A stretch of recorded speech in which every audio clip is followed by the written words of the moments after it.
യോശുവ 9-ാം അധ്യായം. എന്നാൽ ഹിത്യർ, അമോര്യർ, കനാന്യർ, പെരിസ്യർ, ഹിവ്യർ, യെബൂസ്യർ എന്നിങ്ങനെ യോർദാൻ ഇക്കരെ മലകളിലും താഴ്വരകളിലും ലെബാനോനെതിരെ വലിയ കടലിന്റെ തീരങ്ങളിലുള്ള രാജാക്കന്മാരൊക്കെയും വസ്തുത കേട്ടപ്പോൾ യോശുവയോടും ഇസ്രായേലിനോടും യുദ്ധം ചെയ്യുവാൻ ഏക മനസ്സോടെ യോജിച്ചു. എന്നാൽ യോശുവ എരിഹോവിനോടും ഹായിയോടും ചെയ്തത് ഗിബെയോൻ നിവാസികൾ കേട്ടപ്പോൾ അവർ ഒരു ഉപായം പ്രയോഗിച്ചു. ഭക്ഷണ സാധനങ്ങൾ ഒരുക്കി പഴയ ചാക്കുകളും പഴയതും കീറിയതും തുന്നിക്കെട്ടിയതുമായ വീഞ്ഞു തുരുത്തികളും കഴുതപ്പുറത്ത് കയറ്റി പഴക്കം ചെന്ന് കണ്ടം വെച്ച ചെരുപ്പ് കാലിലും പഴയ വസ്ത്രം ദേഹത്തിന്മേലും ധരിച്ച് പുറപ്പെട്ടു. അവരുടെ ഭക്ഷണത്തിനുള്ള അപ്പവും എല്ലാം ഉണങ്ങി പൂത്തിരുന്നു. അവർ ഗിൽഗാലിൽ പാളയത്തിലേക്ക് യോശുവയുടെ അടുക്കൽ ചെന്ന് അവനോടും ഇസ്രായേൽ പുരുഷന്മാരോടും, ഞങ്ങൾ ദൂരദേശത്ത് നിന്ന് വന്നിരിക്കുന്നു, ആകയാൽ ഞങ്ങളോട് ഒരു ഉടമ്പടി ചെയ്യണം എന്ന് പറഞ്ഞു. ഇസ്രായേൽ പുരുഷന്മാർ ആ ഹിവ്യരോട്, പക്ഷേ നിങ്ങൾ ഞങ്ങളുടെ ഇടയിൽ പാർക്കുന്നവരായിരിക്കും, എന്നാൽ ഞങ്ങൾ നിങ്ങളോട് ഉടമ്പടി ചെയ്യുന്നത് എങ്ങനെ എന്ന് പറഞ്ഞു. അവർ യോശുവയോട്, ഞങ്ങൾ നിന്റെ ദാസന്മാരാകുന്നു എന്ന് പറഞ്ഞു. അപ്പോൾ യോശുവ അവരോട്, നിങ്ങൾ ആർ, എവിടെ നിന്ന് വരുന്നു എന്ന് ചോദിച്ചു.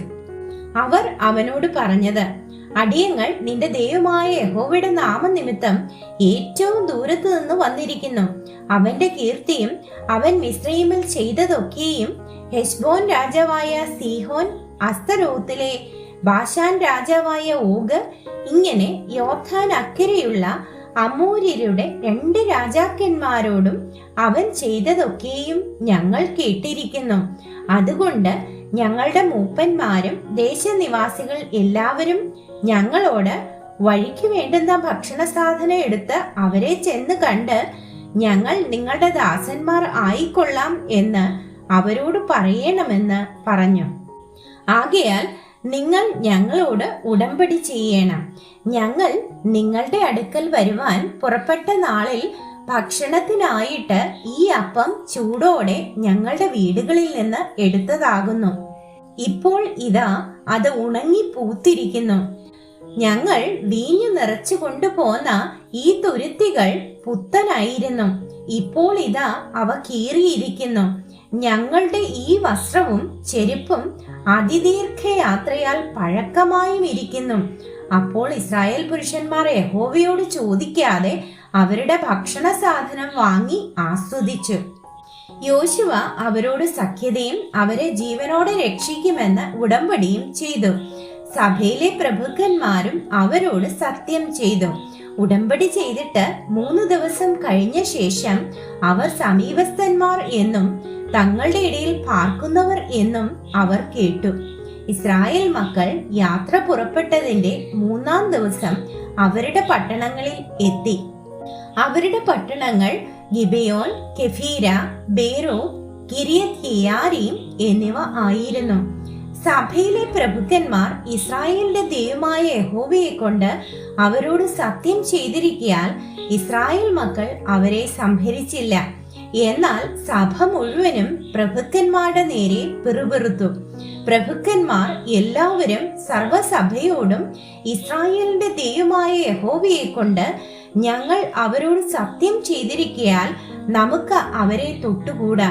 നാം അവരോട് ഇങ്ങനെ ചെയ്ത് അവരെ ജീവനോടെ രക്ഷിക്കണം. അല്ലാഞ്ഞാൽ ചെയ്തു പോയ സത്യനിമിത്തം കോപം നമ്മുടെ മേൽ വരും എന്ന് പറഞ്ഞു. അവർക്ക് വാക്കു കൊടുത്തതുപോലെ പ്രഭുക്കന്മാർ അവരോട്, ഇവർ ജീവനോടെ ഇരിക്കട്ടെ, എങ്കിലും അവർ സർവ്വസഭയ്ക്കും വിറക് കീറുന്നവരും വെള്ളം കോരുന്നവരും ആയിരിക്കണം എന്ന് പറഞ്ഞു. പിന്നെ യോശുവ അവരെ വിളിച്ച് അവരോട്, നിങ്ങൾ ഞങ്ങളുടെ ഇടയിൽ പാർത്തിരിക്കെ ബഹുദൂരസ്ഥന്മാർ എന്ന് പറഞ്ഞ് ഞങ്ങളെ വഞ്ചിച്ചത് എന്ത്? ആകയാൽ നിങ്ങൾ ശപിക്കപ്പെട്ടവർ.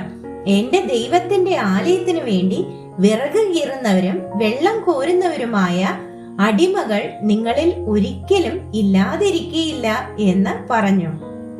അവർ യോശുവയോട്, നിന്റെ ദൈവമായ യഹോവ തന്റെ ദാസനായ മോശയോട് നിങ്ങൾക്ക് ഈ ദേശമെല്ലാം തരുമെന്നും നിങ്ങളുടെ മുൻപിൽ നിന്ന് ഈ ദേശനിവാസികളെയൊക്കെയും നശിപ്പിക്കുമെന്നും കൽപ്പിച്ച പ്രകാരം അടിയങ്ങൾക്ക് അറിവ് കിട്ടിയതിനാൽ നിങ്ങളുടെ നിമിത്തം ഞങ്ങളുടെ ജീവനെക്കുറിച്ച് ഞങ്ങൾ ഏറ്റവും ഭയപ്പെട്ട് ഈ കാര്യം ചെയ്തിരിക്കുന്നു. ഇപ്പോൾ ഇതാ ഞങ്ങൾ നിന്റെ കയ്യിൽ ഇരിക്കുന്നു. നിനക്ക് ഹിതവും യുക്തവുമായി തോന്നുന്നത് പോലെ ഞങ്ങളോട് ചെയ്തു കൊള്ളുക എന്ന് ഉത്തരം പറഞ്ഞു. അങ്ങനെ അവൻ അവരോട് ചെയ്തു. ഇസ്രായേൽ മക്കൾ അവരെ കൊല്ലാതെ വണ്ണം അവരുടെ കയ്യിൽ നിന്ന് അവരെ രക്ഷിച്ചു. അന്ന് യോശുവ അവരെ സഭയ്ക്കും യഹോവ തെരഞ്ഞെടുക്കുന്ന സ്ഥലത്ത് അവന്റെ യാഗപീഠത്തിനു വേണ്ടി വിറക് കീറുന്നവരും വെള്ളം കോരുന്നവരുമായി നിയമിച്ചു. അങ്ങനെ ഇന്നുവരെയും ഇരിക്കുന്നു.